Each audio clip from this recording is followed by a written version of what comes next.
Dah selesai menulis ke tu? Apa yang perlu kita lakukan ya selepas ini? Untuk mengetahui dengan lebih lanjut, jom saksikan video ini.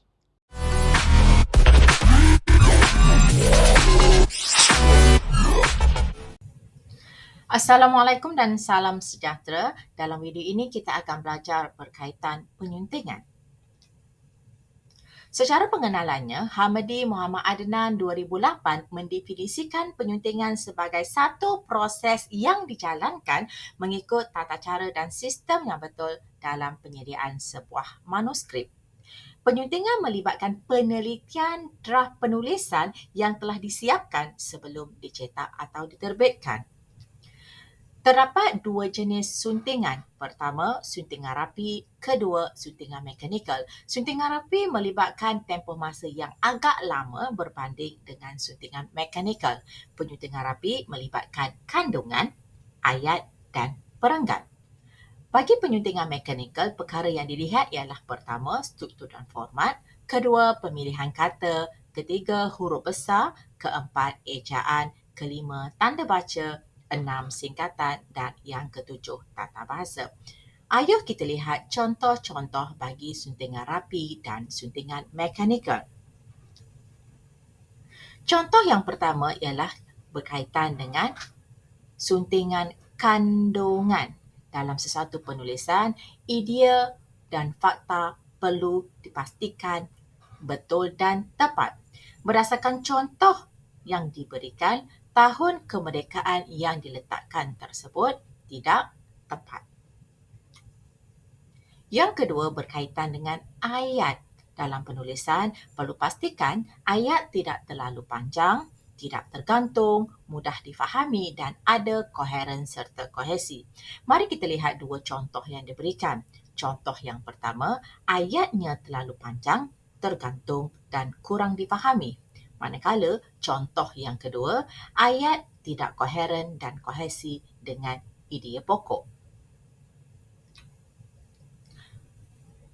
Suntingan rapi yang ketiga melibatkan perenggan. Bagi satu perenggan yang moleknya bersamaan dengan satu idea utama.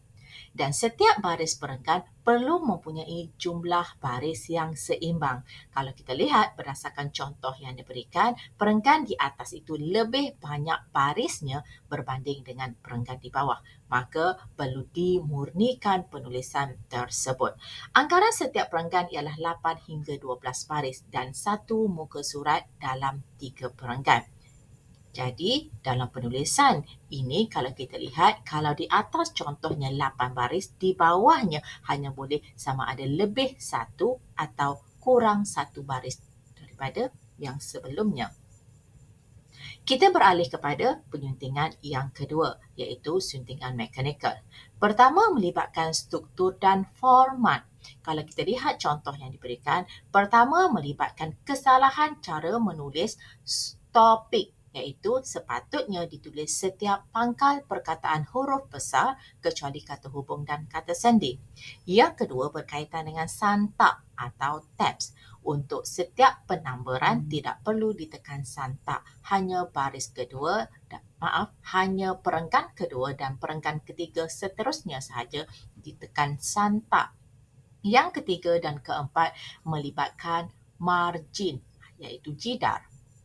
Bahagian kiri sepatutnya lebih besar berbanding bahagian kanan, iaitu 3.5 cm pada bahagian kiri, bahagian kanan 2.5 cm atas dan juga bawah. Yang kelima, penulisan ini sepatutnya ada imbangan teks, yakni justify. Manakala yang keenam, muka surat sepatutnya berada di atas sebelah kanan. Masih lagi melibatkan struktur dan format, tetapi sekarang melibatkan gaya APA edisi ketujuh bagi penulisan kutipan dan rujukan. Contoh yang pertama ada kesalahan berkaitan dengan kutipan, manakala contoh yang kedua cara menulis rujukan itu tidak tepat berdasarkan gaya APA edisi ketujuh.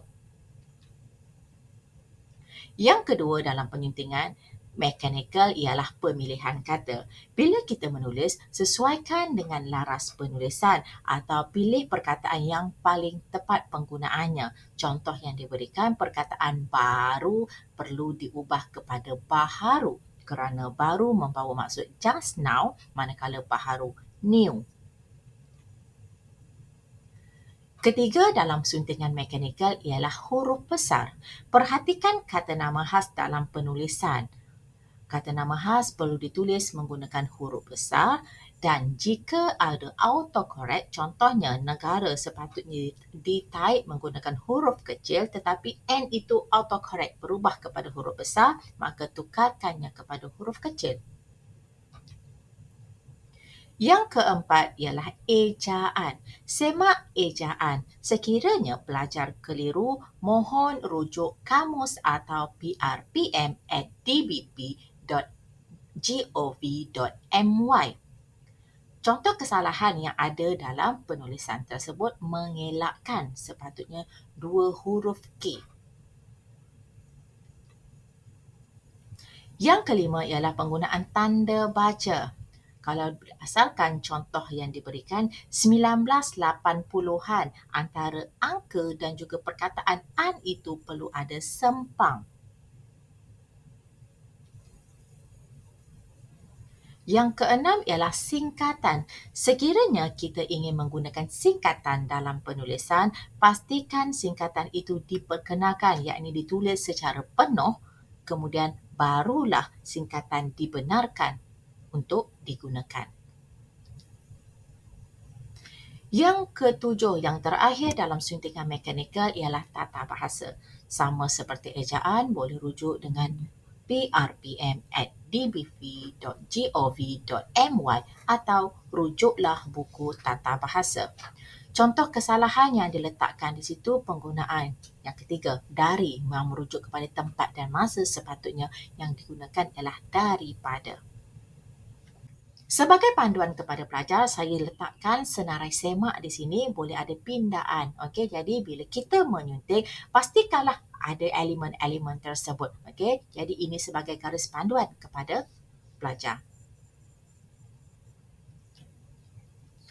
Sekian sahaja penerangan saya berkaitan dengan penyuntingan. Terima kasih.